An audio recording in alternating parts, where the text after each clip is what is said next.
All right, welcome back. Sorry for this problem. I don't know why. What happened was YouTube's bots they detected some violation. I don't know why. Welcome to the age of machine learning. So as you know, machine learning is not perfect yet. Uh, let's get started. So I will switch over to the slides now.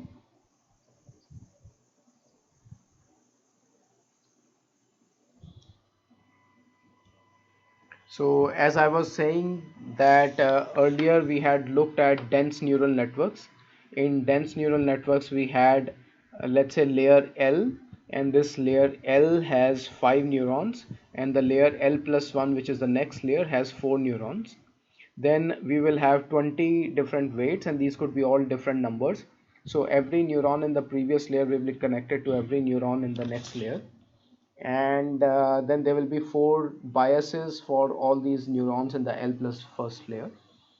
So the question is, do we really need 20 different unique weights? So there are situations in which we don't need all the weights. There are situations in which we need much fewer weights, and that's what we will look at when we look at convolution neural networks. So we want to identify for what types of inputs convolution is a good idea, for what types of inputs convolution is not a good idea, and then what is pooling, and then we will look at how back propagation might work through pooling and convolution. So now imagine you have a signal. So if you think about signals such as sound waves, so if you want to detect a phoneme in a sound wave, so what you have here is time, and what you have here is pressure of as a function of time. So you will get some waveform, and then let's say this is a phoneme, and this is a phoneme for the sound m or m, right? So now this phoneme can occur here, or the same type of sound can occur somewhere else, so it can be shifted in time. The same phoneme can be shifted in time to another location, right? Similarly, if you are trying to detect a face and these are the eyes of the face, so in another image the same face might be somewhere else. Okay. So if you have a neuron that is able to detect this eye, that same neuron should be able to detect the eye in another location. Similarly, if you have a neuron to detect this phoneme M or M, the same uh, neuron should be able to detect it in another location. Let's see what the comments are, if it is working. Looks like it is still working.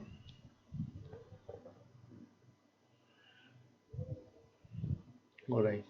So that is basically the whole idea of a convolution. In convolution, what we have is, let's take the example of a one-dimensional convolution. So let's say you have a one-dimensional signal, and these are different values of xt minus 2, xt minus 1, xt, and then you have xt plus 1, and then you have xt plus 2.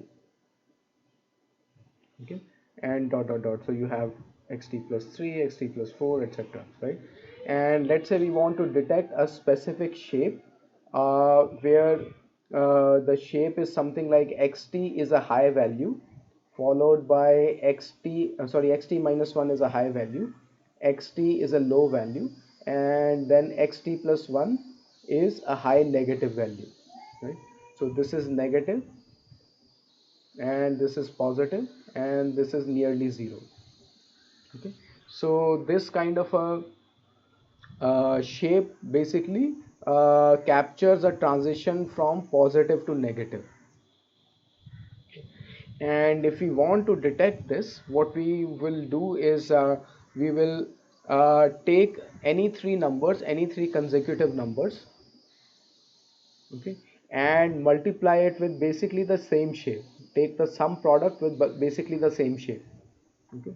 So if we limit the energy of the signal and the energy of the filter, so this filter is whatever you do the sum product with.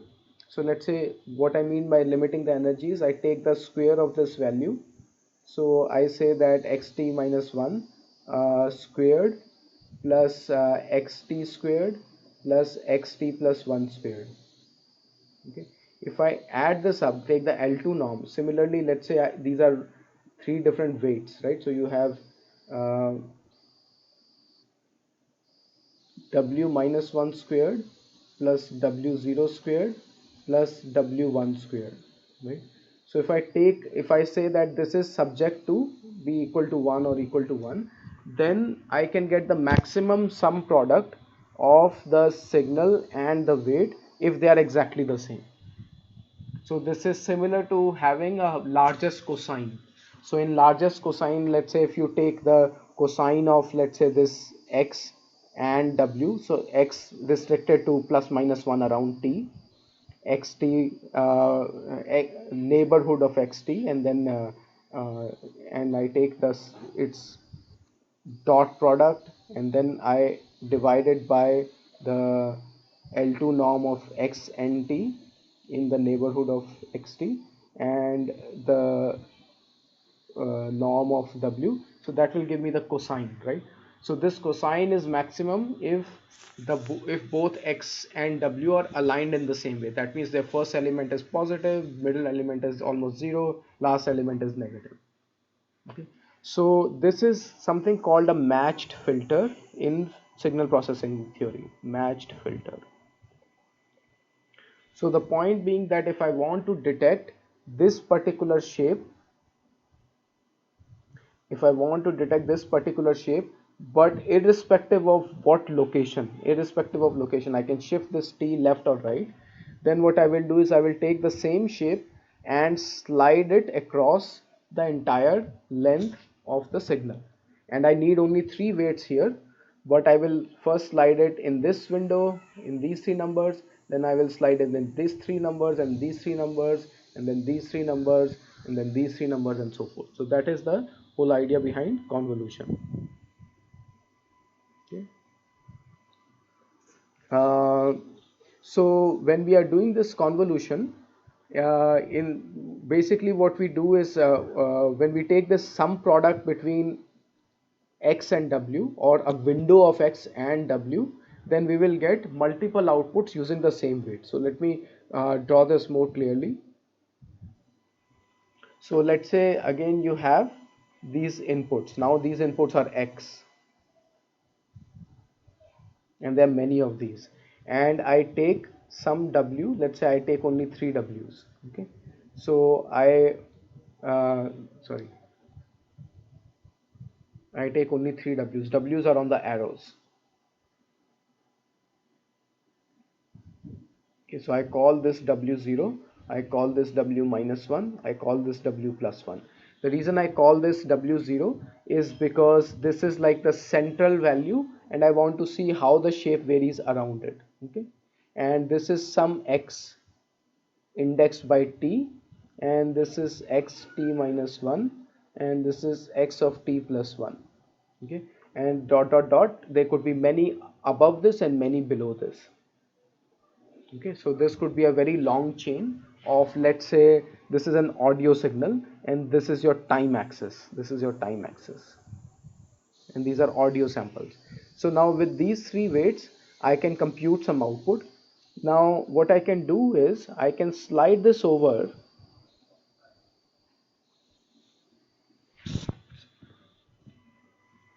I can slide the same neuron over one step and take the same weights.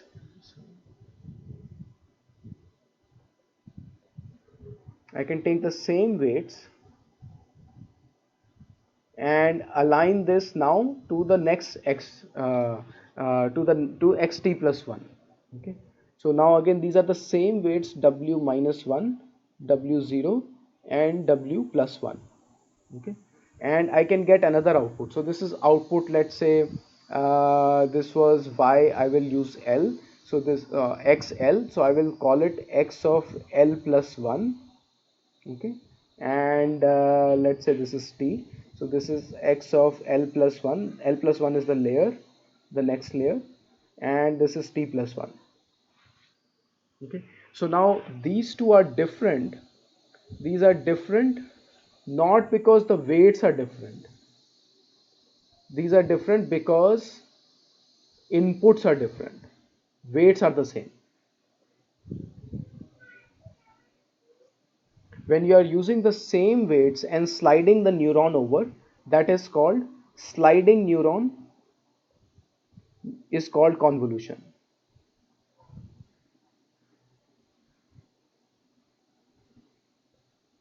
In the dense neuron that we had, there was no sliding. Anytime you wanted to compute, once you had some output, you wanted to compute the next output, this neuron would be completely different because the weights will be different. Here it is the same neuron, but it has been slid into the next position and the next position and the next position and the next position.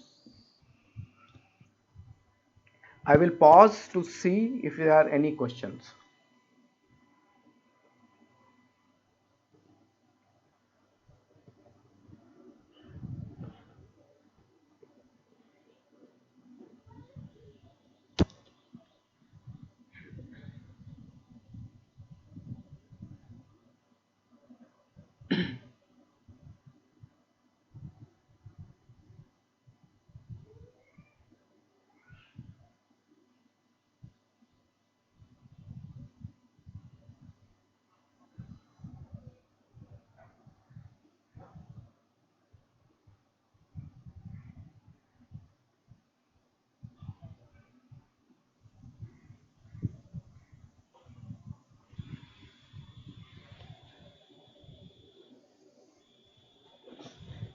Okay, so one question is, can you repeat the concept of a match filter?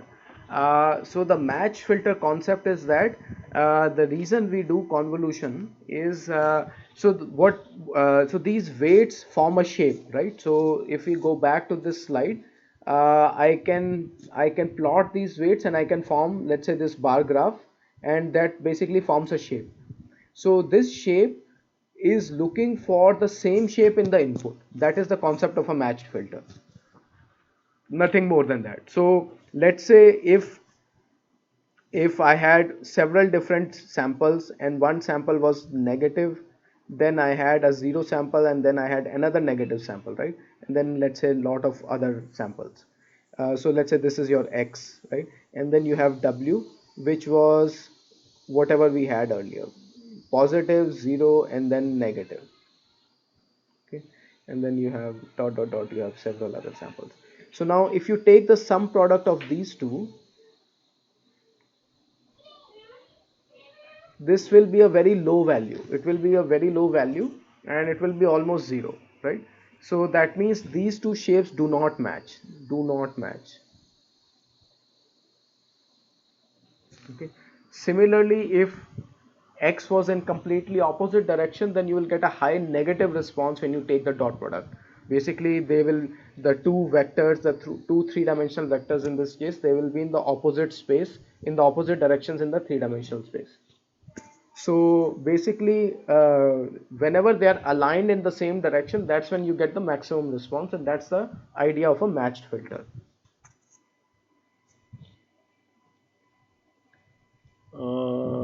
Next question. Sir, previous slide, why did you use W square terms? How many dense layers to create? Sir, how are W minus known in the first place? Okay, so all these questions, let me take the first one. Why did I use W square? So the reason I used W square was just to give you an idea that I can trivially increase the sum product of any two vectors by just increasing their magnitude. So instead of using their so let me limit their magnitude by saying that their L2 norm is supposed to be 1. That was just an idea to show that they really have to be aligned. Or the other way to do that would be just to take the cosine similarity, in which case the basically it gets divided by the L2 norm anyway. Next question was, how many dense layers to create? How do we know those in the first place? So we don't know the W's in the first place. We will, let me get to it later. And how many dense layers to create, that also we don't know in the first place. Let's get to that later. First, let's go step by step. Let's understand what is the idea behind convolution. Okay. All right. So now next slide, I was showing that we will just slide the same neuron over, and we will use, let me change a different color. So this is the neuron, the same neuron in the next location, and it is the same weights again repeated but for different inputs this time. Okay, and this previous one was for a different set of inputs, right? So the same neuron slides over, the same weights basically now are applied here again, -1, W0, W1. Okay, so it's the same three weights that are applied and the same bias also. So there's only one bias. So this strategy works if you are expecting to detect the same shape in the input but in different locations. So let's note this down. These are two important things, right? So convolution works when one, we expect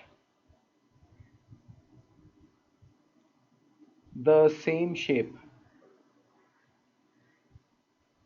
in inputs in different locations at different locations.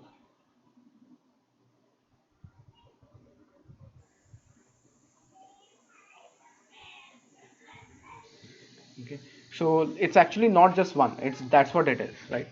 So now there are a couple of things that we need to break it down.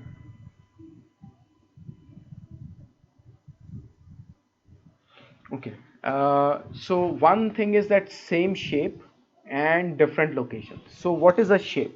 Shape is that you have your inputs arranged on a line in one dimension. So this is one dimensional example. In images it will be two dimensions. We are talking about, let's say, audio for now. So in audio, your images, your samples, which are basically audio samples, they are arranged in a single one dimension. Let's say that is time. Okay, and these are different values. There's some positive values, some positive values, some negative values, some negative value, again positive and some negative, right? So some samples are there. Now, so the shape is formed by a group of contiguous inputs, so they have to be contiguous. Okay, so this contiguity has to be there, and they have to be in a pattern, that some pattern that we want to detect. So these patterns in audio, they could be associated with phonemes, they could be associated with different frequencies, they could be associated with different musical instruments, they could be associated with different noise. In images, this could be different parts of an object, different features of an object, and so forth, right? So they have to be contiguous and they are non-permutable. I cannot change the order. I cannot change the order in which these inputs appear. That will be wrong. Okay. So let me use a different color here. If I were to change the order of the inputs, that would be wrong. Okay. So now compare this to a general vector. So let's say you have a machine learning database, right, in which you have person 1, person 2, etc., right? And then you have height, you have weight, you have 100-meter running speed, okay, you have 1 kilometer running speed, and so forth. And based on that, let's say you can tell whether the person is healthy or not, right? So these are four different things that you track about the person. Here I can change them. I can consistently exchange column 1 and column 2, and it will not make any difference to my machine learning models. In convolution, you cannot change them. It has to come in. The pixels of an image are in a particular order. They are arranged left to right, top to bottom. The samples in audio are in a particular order. They are in the time axis. In video, there is x dimension, y dimension, and time dimension. So these two different rows of an image cannot be exchanged. Two different sample locations in an audio cannot be exchanged. They have to be in a temporal order, they have to be in a spatial order. Okay, so that is basically, that's what forms shapes. Okay, so they have to be contiguous and they have to be non-permutable, and the same shape can occur in different times. The same phoneme can occur at first second, 1.5 second, at second second, 2.2 second, etc., right? So we can slide the detector of that phoneme across different time. We can slide the detector of an eye for an image, for a face, at different locations in the image. Okay. So that is the whole idea about convolution. Let's look at what your questions are. Okay. So, Mriganka is asking, sir, how are you relating convolution sum and dot product? Still not clear, right? So convolution is basically it is a dot product between. So I'll come to that in a bit. So there is a convolution that is there in signal processing. Here we have a simplified version of a convolution. So that's why there is a little bit of a confusion. Next question is, how can you say the same neuron? How can you say the same neuron if the input is changing? So input is changing, but the weights are not. So that's why it is the same neuron. Unmesh, I hope this answers your question. Does it mean we are taking the dot product of the entire previous layer with the W vector? No. Let me talk about it again. What if we have 1, 0, -1, and we get product 2, whereas we'll get the same product? Yeah. So that's why I was trying to maintain the L2 norm. Aim of the weights is to find out similar shape, but the middle weight is 0, so it will take the corresponding term to be 0. So yeah, sorry, maybe 0 was a bad example, but like usually it detects shapes. Can we take more than 3 samples for convolution? If yes, how many samples to choose for convolution? All those are good questions. We'll come to that in a bit. Okay, let's look at where we are right now. So first of all, if the idea is clear that we are detecting shapes and they can be at different locations, then we can move on, and I can show you what is the relation with actual convolution, right? So there is a difference between actual convolution and the convolution, slight difference in how we think of it in convolution neural networks. So let me first talk about what is an actual convolution. So those who are familiar with signal processing, they actually know a particular definition of a convolution. So for them, convolution would be, so let's say you have x of l plus 1, okay, and t, okay. So I will sample it, okay. So now for them, convolution would be, you will take a sum of k going from -infinity to infinity, right? And then you will have the weight, and you will have, let's say, k minus t, okay, and then you have x of this previous layer, right? Something along these lines. So what happens in actual convolution is, let's say you have a signal x, okay. Now I'll draw it as continuous, but it is actually sampled and discrete as t, okay. So let's say you have a signal like this, right? And then you have some filter, which is, usually they use h, I'm using w to be consistent with neural networks. So you have a filter w, right? And this is a time limited filter, okay. So this is your w. Now the way convolution works is, we first flip it around. So this k minus t is the flipping around. Once we have flipped it around, basically we take a mirror image of this, because we want it to be causal. So don't want to look forward in time, we only want to look backward in time. So we flip it around. So when we flip it around, it becomes like this, right? So it will become, this will be your wk minus t, right?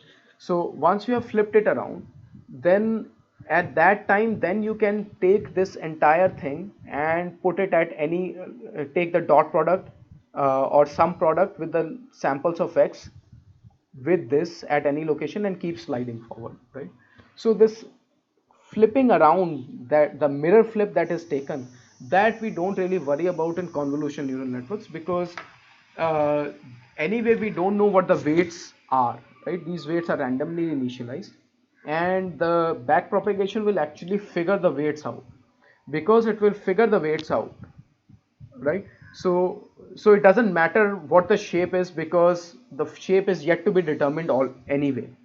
So we don't worry about basically taking wk minus t. We basically just do k is equal to -infinity to infinity, w of t minus k, or basically we just do, yeah, w of t minus k xt, something along those lines, right?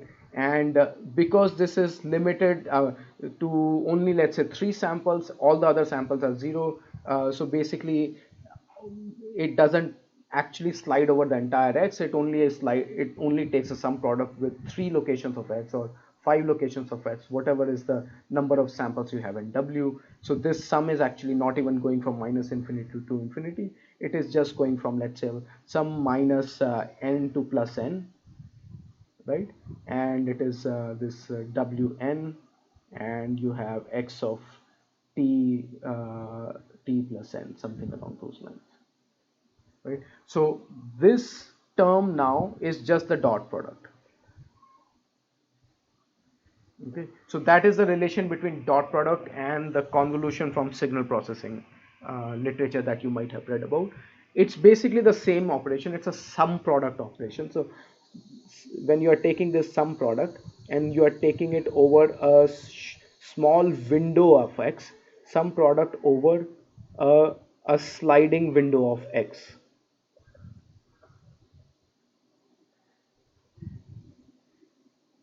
because you're taking a sum product over a sliding window of x and your weights are yet to be determined through the learning process. So you don't really worry about whether the weights are flipped in order or not.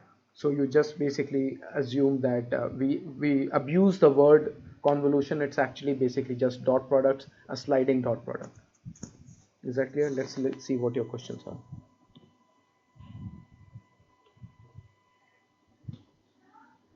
Can we take more than 3 samples in a convolution? If so, how many to choose? We'll come to that. So 3 is the simplest that I wanted to take care of. Usually I'm using an odd number of samples so that the middle one detects the location and the left and right shows how the shape on the left side and the right side is. So middle plus n minus n. So n here is 1. You can, if n was 2, then it would be 5 samples and so forth. Okay, so that is basically the whole idea. So now let's get back to our convolution in 1D. So let's say again now you have these inputs. Okay, and let's say I have a sliding window. Okay, so I have a sliding window that basically examines 3 contiguous ones, and the same sliding window I can slide over, and I can now determine the next 3 ones. I can examine the next 3, whether the next 3 inputs form the shape that I'm looking for, or the previous 3 form the shape that I'm looking for, and so forth. Now I need not detect only one shape. This is shape 1. Shape 1. Okay. I can actually now have a second shape detector that detects second shape, and then the same thing detects the second shape in the next 3 set of inputs, and the same one did. So basically this is also sliding, and I have this one also sliding. So I'm doing multiple filters. So this is now shape 2. Okay, so this is basically sliding, or basically neuron 2, sliding neuron 2, sliding neuron 2, and this is sliding neuron 1. So now I have 2 different neurons that can detect 2 different shapes. Now think about it this way: one of them is detecting phoneme m, the other one is detecting phoneme d, right? So 2 different phonemes that are being detected by 2 different neurons. Or in images it could be one is detecting the eye, the other is detecting the nose, right? So there could be 2 different feature detectors, or 3 different, or 5 different, or 16 different feature detectors, right? So that is the whole idea. Now think about it this way: so if you have, let's say, 10 different inputs, right? And let's say you have only 2 neurons, right? So how many locations can you slide the first one over? So you can slide it over 8 locations. Okay, so let's say I don't want it to go to the outside of this. It can slide over 8 locations. The next one can also slide over 8 locations. So I have 8 plus 8, 16 different outputs, right? So if I wanted 16 outputs in dense connection from 10 inputs to 16 outputs, I needed 10 times 16 is equal to 160 weights. Here how many weights I need? I need only 3 weights in the first neuron and 3 weights in the second neuron. So I need only 3 times 2. Okay, 3 times 2 is equal to 6 weights. So instead of 160 weights, now I'm using only 6 weights to compute 16 outputs.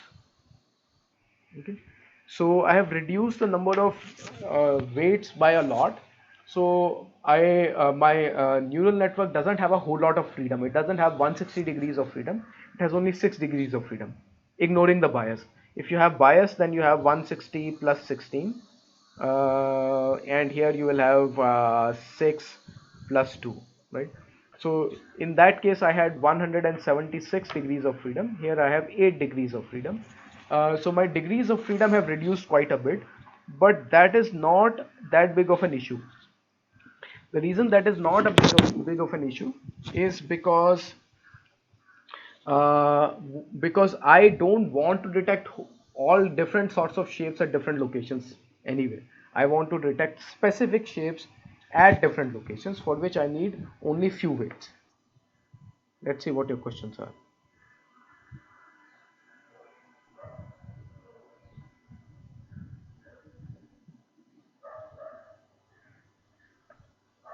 All right.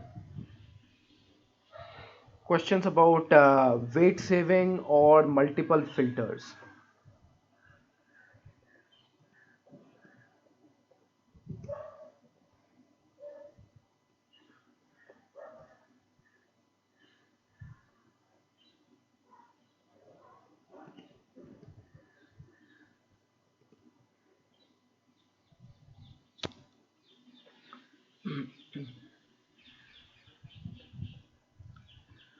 What if we change both the input order and the corresponding weight in case of CNN? Uh, we will be doing this for normal neural networks as well while interchanging feature order, right? Yes, so we could do that, but we don't really do that because we let the learning process figure it out. Okay, so we don't really worry about it. So if you were to so what you're saying is that why can't we permute the input order? The problem is that you can't permute it for the entire length of the signal, right? So if you that becomes inconsistent very quickly. Okay, next question. Are shapes 1 and 2 sliding neurons in both in the same layer? Yes, shape 1 and 2 are sliding neurons in the same layer. Yes. What if we change both the input corresponding to the weight? Will neural network? Yes, so I think I already answered Rishabh's question. How do we decide the number of these filters? So Sudhakar's question, that one, it's a black art. No one knows what is the correct number of filters. We just have figured some things out by trying things again and again. There is no hard and fast rule. Are both shapes 1 and 2 sliding neurons in the both in the same layer? Yes. Okay. What is the need of shape 2? So Anil, the need of shape 2 is that shape 1 detects only one type of thing, shape 2 detects another type of thing. So for example, for a face, shape 1 might detect eye, the shape 2 might detect nose, shape 3 might detect left part of the lip, shape 4 might detect right part of the lip, etc. So that is the need, but we are not specifying what exactly it detects. Just like in a regular neural network, we don't specify what the weights are. We just randomly initialize it and let gradient descent figure it out. How do we detect a pattern for a generalized spreaded data? For example, -1 -1 -1 0 0 0 +1 +1 +1. So basically your filter in this case will have exactly the same shape that you have described, and it will be sliding over, and whenever it sees this particular pattern, it will give you a high response.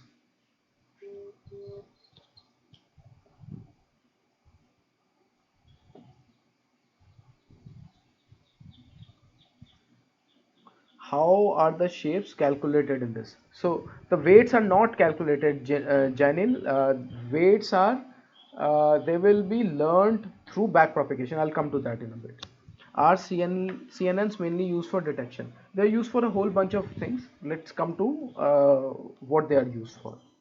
Okay. Now going back to this.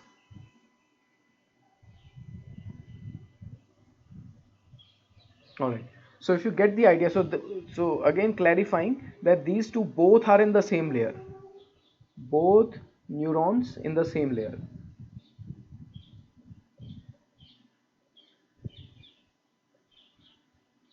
Okay, so now let's go one step further, and now instead of neurons like this, I will draw them as boxes.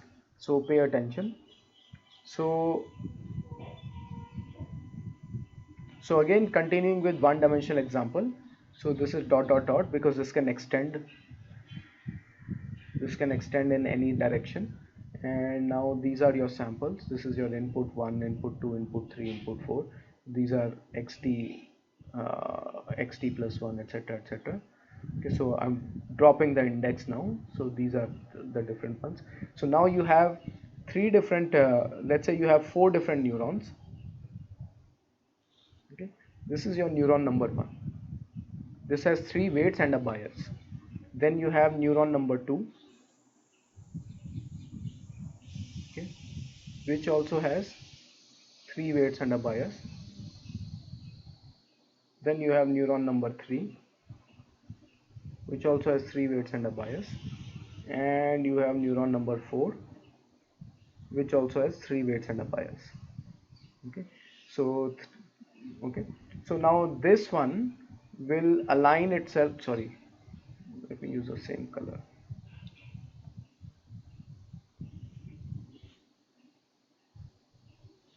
So this one will align itself with these three, and then it will slide over and it will align itself with these three, okay, and these three, and then it will slide over and it will align itself with these three, etc. Okay, so it will produce output 1, output 2, output 3, etc. So lots of outputs it will produce. And then the next one will similarly produce so many outputs. Okay, then the next one will produce so many outputs.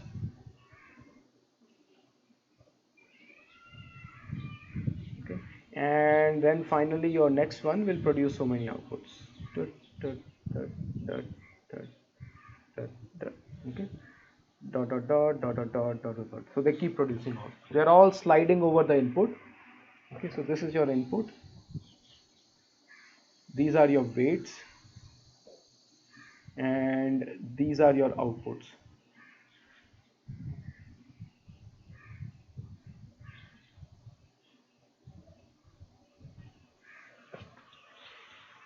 Okay, so now all these are being produced.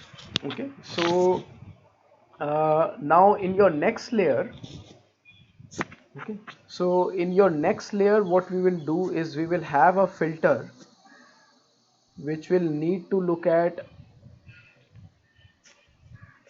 this particular output, this one and this one. So these three will be multiplied with these three will be multiplied with these three will be multiplied with these three, and these three will be multiplied with these three, and it will produce one output. Okay, so it will produce one output after that, and then this entire thing will slide over one step, and then it will slide over again one step, and so forth. Okay, so the weights, these new weights will not change. So I'm saying, so this is your layer L, this is your layer L plus 1, this is your layer L plus 2, the output of layer L plus 2. Okay, so this is the next convolutional layer. Okay, so again this will produce one output, etc. So if you think about how many weights does it have, so this is only one filter. Similarly, you can have another filter. You can have another filter that will have again 3 inputs, but it will take all these 4, this one, this one, this one, and this one. It will multiply with these here. Okay, so the total number of weights that you have, so if the previous layer had NL plus 1 filters, okay, and this layer had NL plus 2 filters, okay, and the window of the previous one, so this is the window size. Okay, this window size is 3 here, so this window size was 3, right? So let's call it WL plus 1. and here the window size got WL plus 2, right? So the total number of weights that you have is, you'd want one filter, you want one of these filters, right, whose width is W plus 2, to be able to slide over the and to all the outputs of the previous filter. So this doesn't play a role, right? This is only for computation of the previous one. So the total number of weights that you will have will be NL plus 1 NL plus 2 times WL plus 2, and the total number of biases, this is your weights, and your biases will be how many? It will be simply N L plus 2. Okay, what is an N? N is again, N is your number of neurons, N is number of neurons, W is width,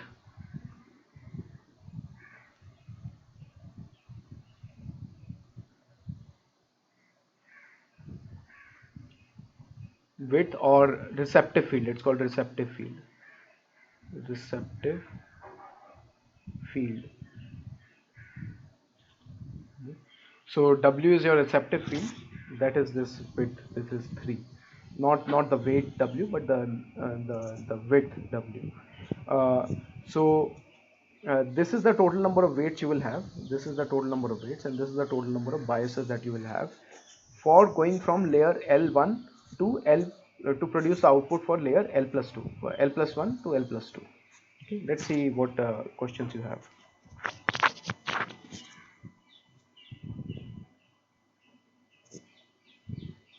So Suvardhan is asking, let me see if you can see my face. Suvardhan is asking, mathematically I could not understand what are we matching from the weights by sliding over all inputs. How do we know the weights which we slide initially? So Suvardhan, we don't know the weights initially. We just randomly initialize, so it's detecting random shapes for now. But hopefully through the learning process, it will evolve into something useful, and it will start to detect excuse me, it will start to detect some useful shapes. Okay, so we are assuming it's a trained neural network, and we are trying to see what it is detecting. So when it is already trained, then hopefully it is detecting something useful, but for now initially we don't know it. Okay, any questions on the number of trainable parameters in a layer, in a convolutional layer?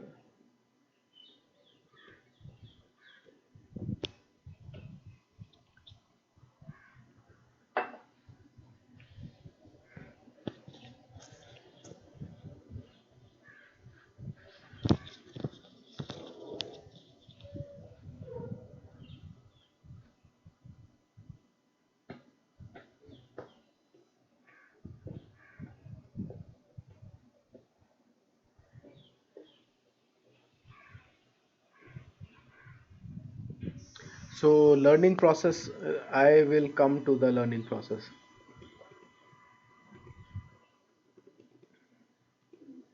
Let us defer those questions.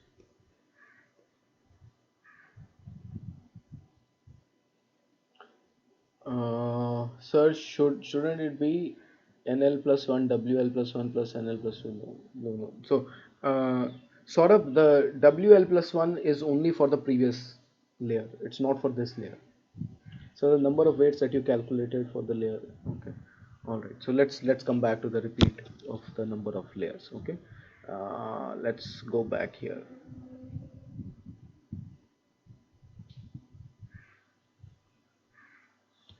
Right. Let's start with a clean slate. Okay. So let's say we have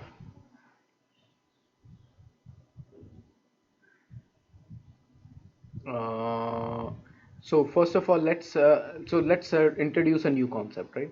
So first of all we'll introduce a concept called channels. Okay, so these are your different locations. Okay, so these are, what are these? This is number of channels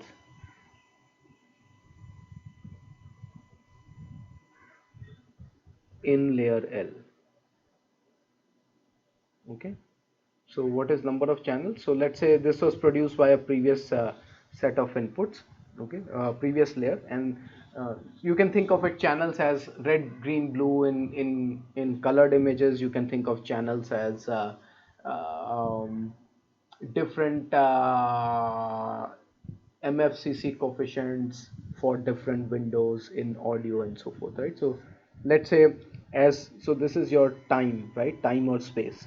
Okay, so this is for now in one dimension, this is time, and number of channels is basically, let's say for each time we have a three-dimensional vector. Okay, now this is your output of layer L. Okay, so this is output of layer L. Now we want to go to layer L plus 1, and let's say we want to use two filters. Okay, so let's say the first filter, okay, so its width is, let's say, 5. So its width is 5. Okay, so 1, 2, 3, 4, 5, and now because it has to take care of all three channels, okay, so all these will be some product with this particular thing to give you one output. Okay, this will give you one output now. So here it will give you one output. So this sum product will give you one output here. Okay, and then similarly you have another filter. Okay, assuming the width is the same. Okay, so this is also 1, 2, 3, 4, 5. Okay, so now this also gets multiplied with this. Okay,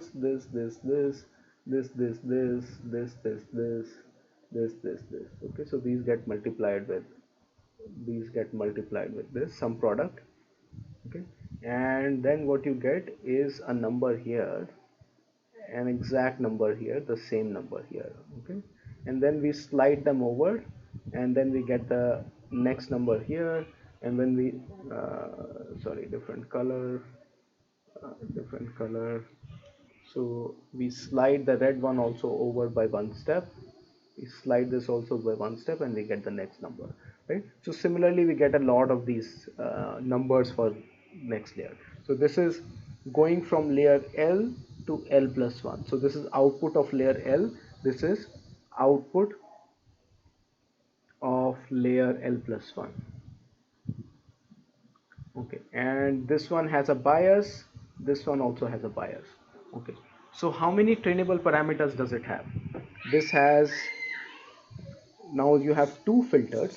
Okay, so your n of L, so what is this? This is n of L plus 1. Okay, its width of this filter is 5, right? So that is your W of L plus 1, and then it has to have so many channels. That channels comes from here, which is n of L, right? So you multiply these three numbers together. This is the total number of weights that you have in this particular layer. So what is this? This is 3 times 2. This is 3. This is 2, and this is 5 in this particular example. So look at this, 3 times 5 times 2. Okay, so that's the total number of inputs, number of weights you have in layer L plus 1 to produce this output. Now this output can be of any length.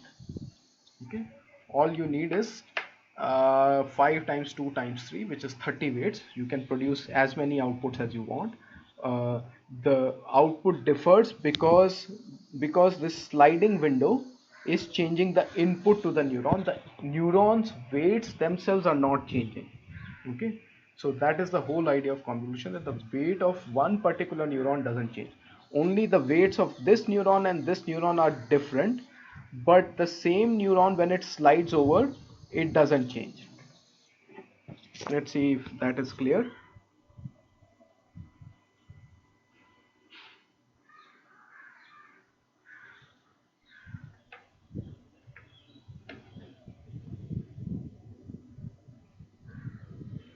Sir, number of Ekansh is asking, sir, number of weights that you calculated is for layer L plus 2. Yes. Anil, can you please repeat calculation of the number of weights and biases? Hopefully that is clear now with the repeat. Vivek is asking, sir, can you repeat how the weights of in L plus 2 get multiplied to the output of the first layers? I guess now it is should be clear. How many shapes will we create in the layers? So that is something that there is no fixed answer to that. It is all basically learned based on experimentation, that how many neurons you need, just like in a regular neural network. Sir, how will you, Mriganka is asking, how will you take the sum product of one layer to the other layer? So hopefully that is clear now. Input to our system is a matrix, correct? So right now we are not looking at input as a matrix. Right now we are looking at input as a series. So these are series of audio signals for now. So if that is clear, what I will do is now I will move on to two-dimensional convolution just for the same idea.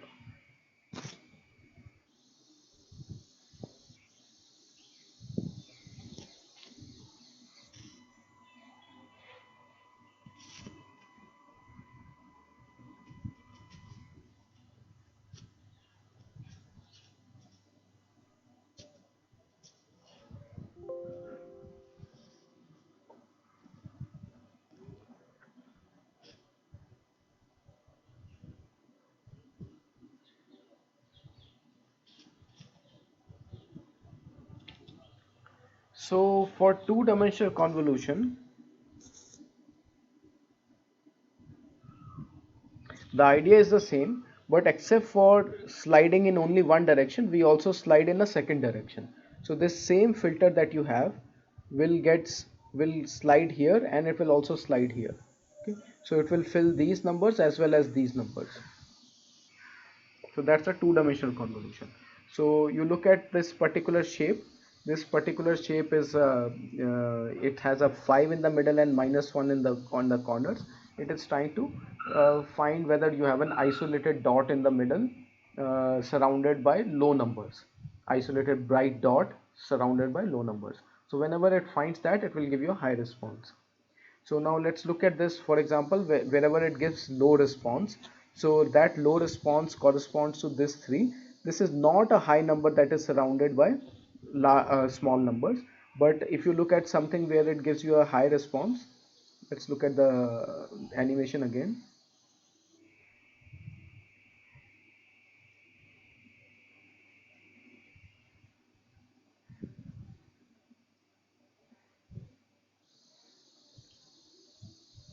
So there is basically the only high responses that you get are around the edges, and that's not a good example here.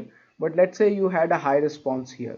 So the high response will, you think about it this way, right? So you fit a window here, which is exactly corresponding to this, and then you see where it is coming from. You will get a high number surrounded by low numbers.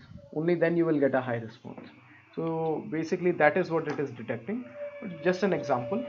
And similar things can be detected using multiple filters. So now this is one filter. I could have another 3 by 3 filter and another 3 by 3 filter and so forth. So here now the W's, the width that I have in that I talked about, that's not just a single width, it's also a width in two directions. So you will get W squares, WL squares, or WL plus 1 square. Okay, so here this is width, not weight. Width. So here the number of parameters will vary with W square, width square. So if you have a 5 by 5 filter, obviously you will have some proportion of 25 weights as opposed to 5 weights, because it is square of 5, 5 times 5 window. Okay. So that's the difference between one-dimensional convolution and the second two-dimensional convolution. Two-dimensional convolutions are more useful for images. So here's another way of looking at convolution. So this is a sliding window in two dimensions that is producing a convolved feature.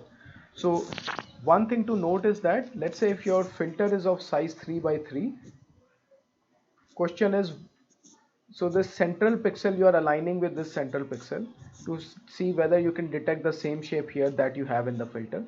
Now what happens, can I slide the filter slightly over here, uh, outside the boundary of the image? Yes, you can, as long as you keep the center pixel in. What you do is, in that case, you assume that the outside pixels that are non-existent, they are 0. So that is called zero padding. So if you do zero padding, then you can, your output will also be, if this is 5 by 5, your output will also be 5 by 5. Here we are not doing zero padding, that's why your output is reduced. Reduced size if no zero padding. If you do zero padding, then you can have the same size. So the previous slide was showing with zero padding. Here it was showing with zero padding. Yeah, so here it is like sliding, it is keeping outside also and assuming this to be zeros.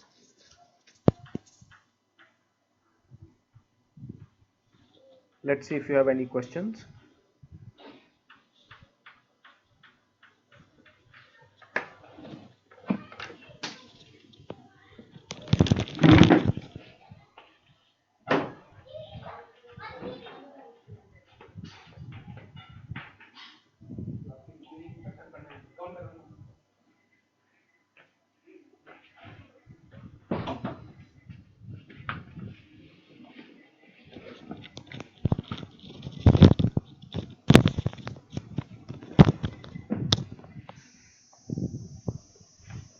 Okay, so when you have,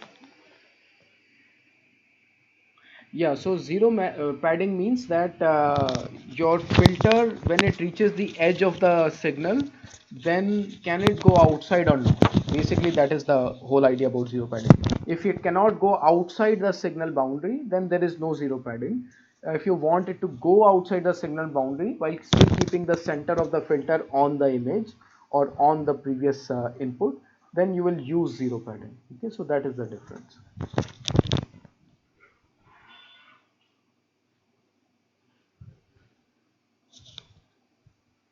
Okay, so now let me give you some examples and you figure out whether you can find the number of trainable parameters in this or not. Okay, so let's take an example of two-dimensional example.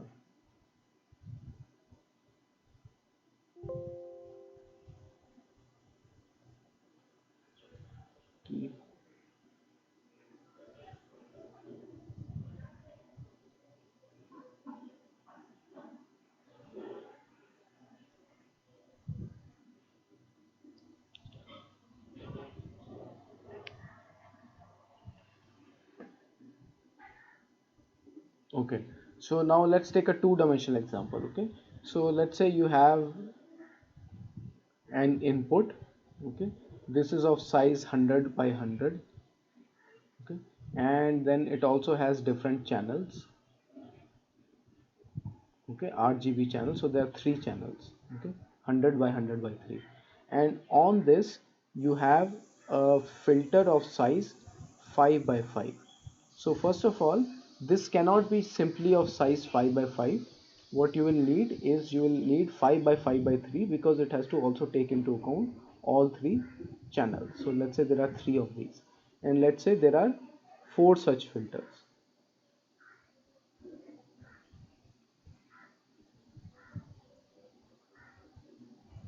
Let me remove the dot dot dot, let me draw it exactly. So let's say you have another three filters. Okay, so this is 5 by 5, 5 5 3, 5 5 3. This is also 5 5 3.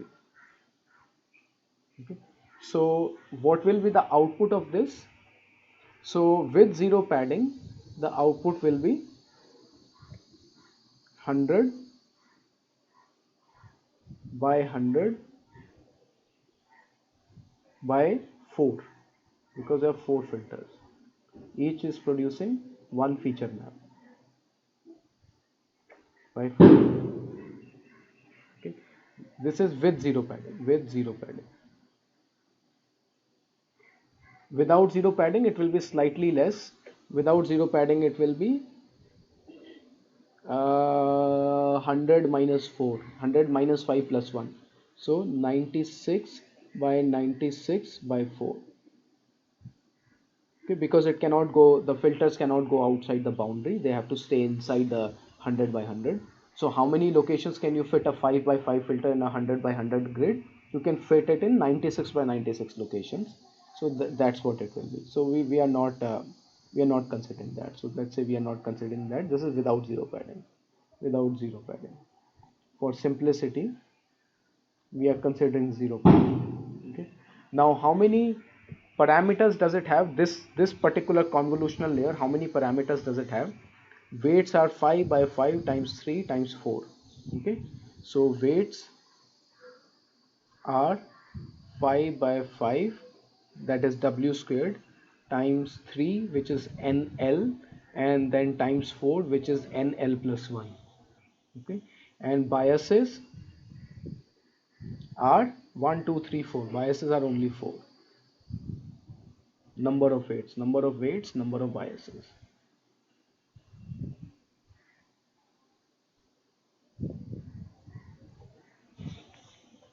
Okay, if you were to produce this using a dense layer, then your total number of weights would have been 100 times 100 times 3 times 100 times 100 times 4. So that is the number of weights you would have dense layers, dense weights. Okay, so we don't want that, so we avoid that. So basically this is the number of weights that we have now. Okay, this is for two-dimensional convolution, so that's why you have a w square. Let's see if you have any questions.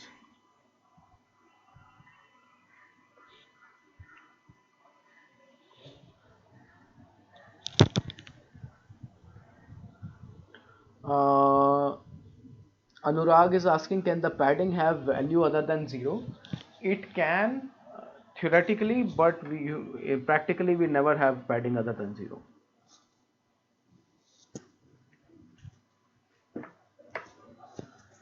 Any other questions on two-dimensional convolution?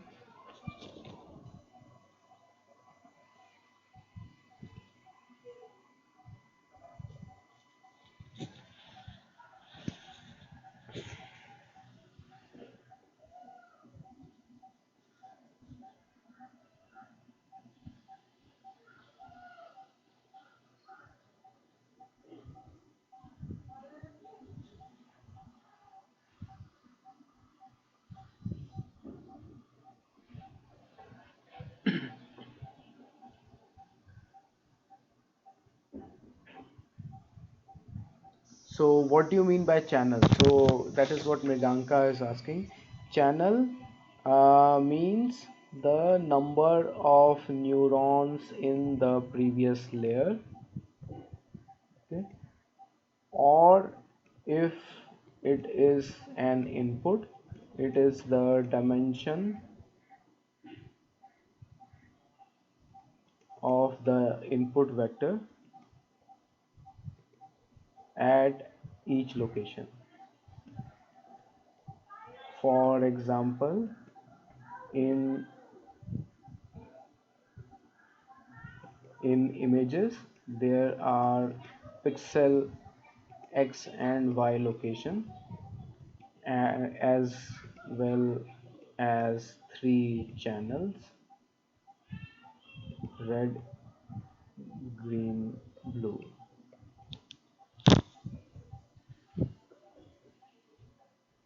Okay.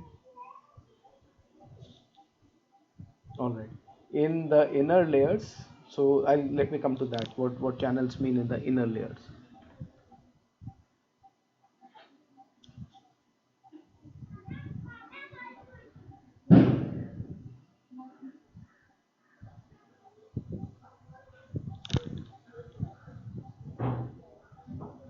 All right.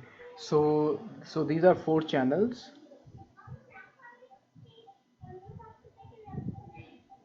So what are 4 channels? Basically the outputs of the 4 neurons. Okay. And these are 3 channels. These are outputs of the previous 3 neurons. Okay. or these are three native input channels, for example red, green and blue in an image. Okay, so that's what channels mean. All right.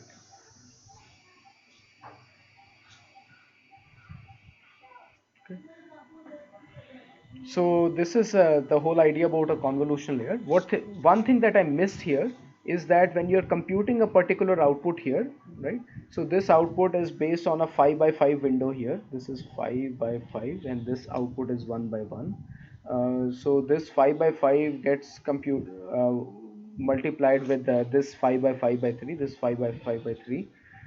They both get multiplied and then you get one output here. So once you add the output, once you take the sum product, after that you also add bias, and then you also put it inside a non-linearity like ReLU. That I forgot to mention. So this output is after the non-linear matrix. So basically putting it mathematically, so one particular output, right? So let's say you have output X of layer L plus 1, okay, and it's some channel, okay, some nth channel, okay.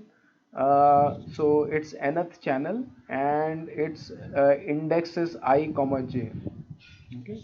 So this would be you take the previous one, so sum over minus w2 plus w, and then sum over again from minus w to plus w. This will be wl plus 1, so not minus w2 plus w, it will be w by 2, right? It will be so let's say minus 3 to plus 3, okay. So this would be sum of uh, u is equal to minus 2 to plus 2, and then sum of v is equal to minus 2 to plus 2, okay. So that's what it will be.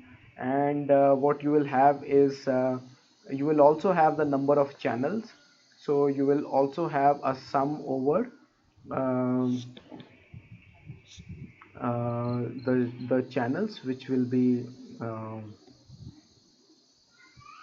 or maybe I will put it outside, sum over so this will be m is equal to 1 to uh, nl, okay. And what you will have inside is x of l. Now it will not be l plus 1, it will be the previous one, xl, okay, comma m, all right. And then you will have I plus u j plus v, okay. And then you will have w of lth layer, or l plus 1th layer, sorry, l plus 1th layer, and nth w, okay. And here you will have u and v, u comma v, all right. And this will not just be this, it will be a activation function of this, okay. So the activation function, for example ReLU, okay. So this is your complete equation of the entire input, okay.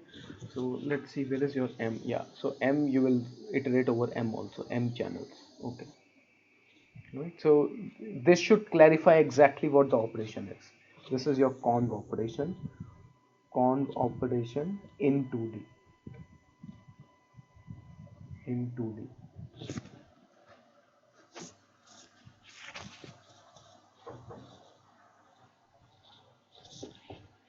Let's see if you have any questions.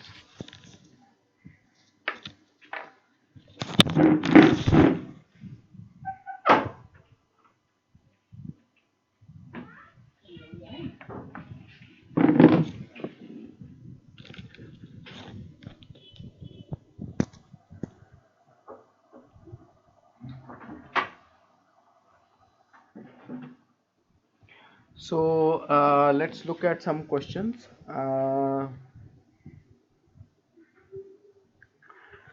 Amreen is asking, can the filter's size be more than the input matrix? Usually filter size cannot be more than the input matrix. Filter size cannot be more than the input matrix. Okay. At most it can be the same size. Okay. Next question. Why the outcome has four channels? So Goranga is asking why the output has four channels. There is no reason for it to have four channels. That's just a hyperparameter. So four channels is just a hyperparameter that I just chose as an example.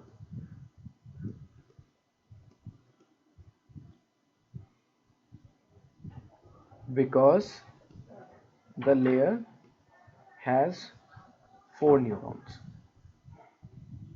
which is a hyperparameter. Okay. Sir, Arun is asking, in the last slide, shouldn't the output be of the size 100 by 100 by 3 by 4? So the expression that I wrote, that should clarify that it should not be 100 by 100 by 3 plus by 3 by 4. It should be 100 by 100 by 4. Okay.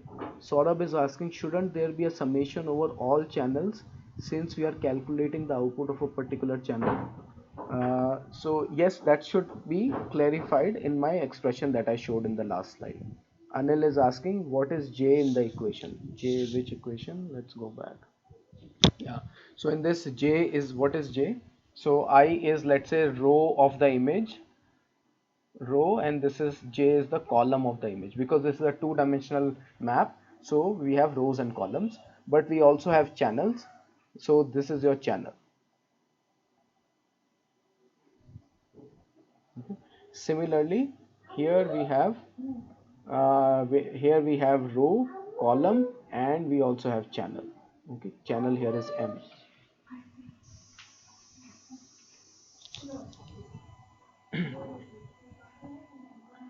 Anurag, you cannot be asking this question. How do parameters differ from hyperparameters? This is we are halfway through the course. Parameter is something that you train for, like weights. Hyperparameter is what you choose and it is fixed. Should not be present. No, it should be present. This summation over all channels has to be present. This is needed. Hyperparameters are design choices. Parameters are determined using optimization, gradient descent. Saurabh, we are calculating output for a particular channel n. Yes, Saurabh. So let's go back here. So where is n? There is no n here. There is only m. Sorry, maybe this one should be m. Yeah, sorry, this should be m. So this is the correction. Thanks, Saurabh. So this one shouldn't have been n. This should have been m.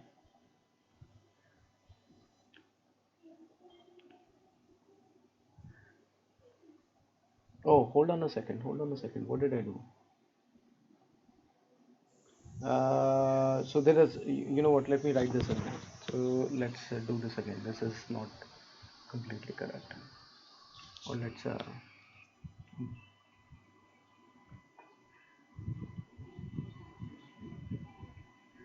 because there are many weights, you are right. So there was one missing thing here.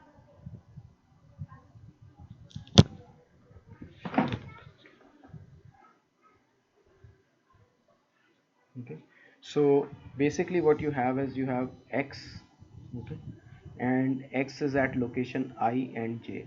Okay, so what are these? These are rows and columns, and this is column. Okay, and let's introduce the index here itself, and then you also have the channel. Okay, and then you have the channel n. Okay, so this is channel. All right, and this is for the layer. Let's just call it even L. Let's add the layer also, L plus 1. Okay, so this is layer.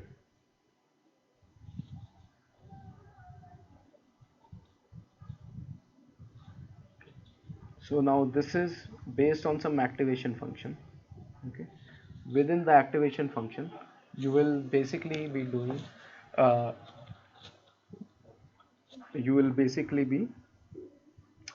doing three summations.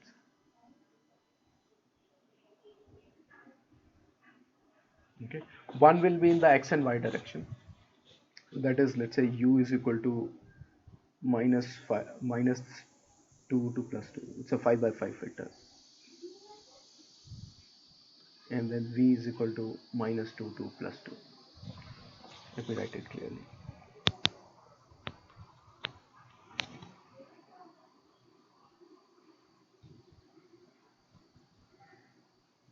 Okay. Then there will be an outside one which will be over the channels of the previous layer. Okay, so you will have m is equal to 1 to n of previous layer, number of neurons of the previous layer or the channels of the previous layer. So these three are clear, there's no doubt about that. What goes inside is you will have x. Okay, now this will be I plus u, j plus v. Okay, now this will be for the previous layer. Okay, so here you will have m, just like n we have here, we will have m here. Okay, and it will be for the previous layer, so it will have l here. Okay, and then it will be multiplied with some w. Okay, this w is for the previous layer. Alright, so let's call it uv, we will have for previous layer anyway. Okay, and we will have sorry, for this layer, right, so it will be l plus 1, so you will have l plus 1 here, but it will be for this particular channel. So here you will have uh, wait, you are iterating over m, right, so you will have the way you write it is you will need one more index, so you will have uv and m also you will have for sure. Okay, and you will also need an n here. This is how it will be, because there are n different weights, n different neurons, so each neuron will have its own weight. Okay, and it has to iterate over all three of the previous image, right, so it has to take some product over not just the x rows and columns but also the channels. Okay, so these two match, these three indices have to match. Okay, this is neuron number for this layer,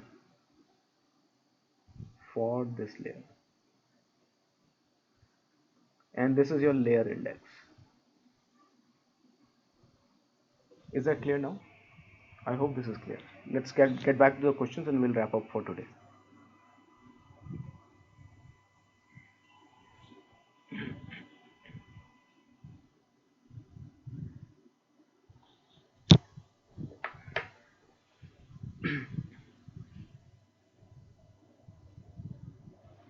Yes, there should be a bias also. Let's go back.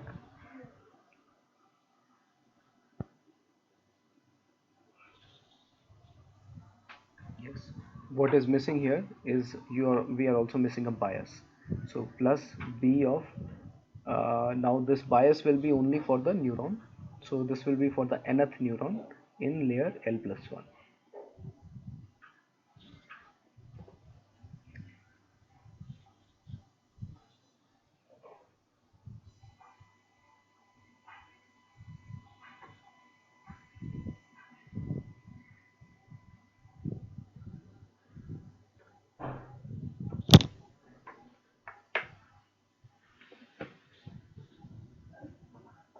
So Yogesh is asking why is there L plus 1. So let's say this is the L plus 1th layer's output. So we are using that notation that it is the weights are tied to that layer L plus 1. You can actually take it out of the square brackets. You can put it in actually as a subscript or a superscript. But I just put it there just so that we know that what is the complete index.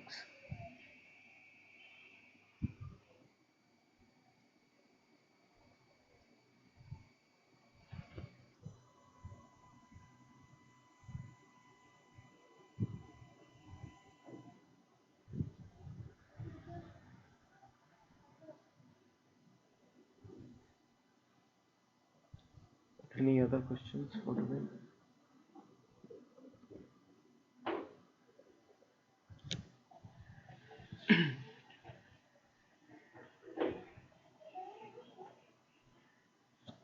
So Rishabh is asking, what is, can you clarify what is a unit? What is a neuron? So let's go back to the figure.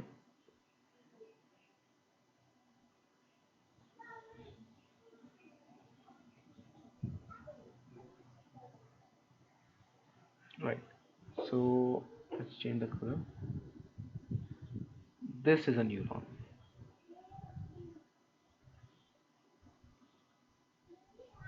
One neuron. Okay. Sliding over X and Y location. Sliding over X and Y location. Or I and J location.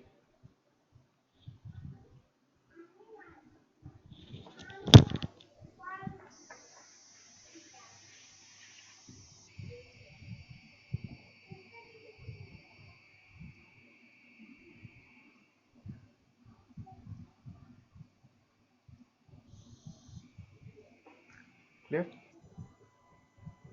Let's go back to your questions.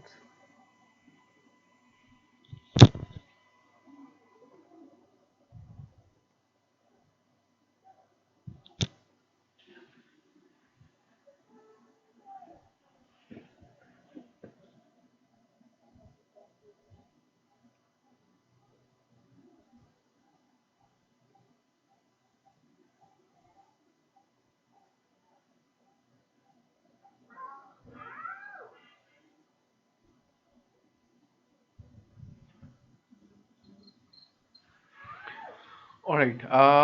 If there are no further questions, I'll pack up for today. I will send you an email about the next class. There was one student who had a clash, so let me see if we can find a time that works for everyone. I am trying to keep it around 11 o'clock, so that it doesn't clash with your evening schedules now that you guys are at home. But if there is a clash, then we can always go back to the original class time. Right. So I'll float a survey about which times work. Right. Thanks, everyone.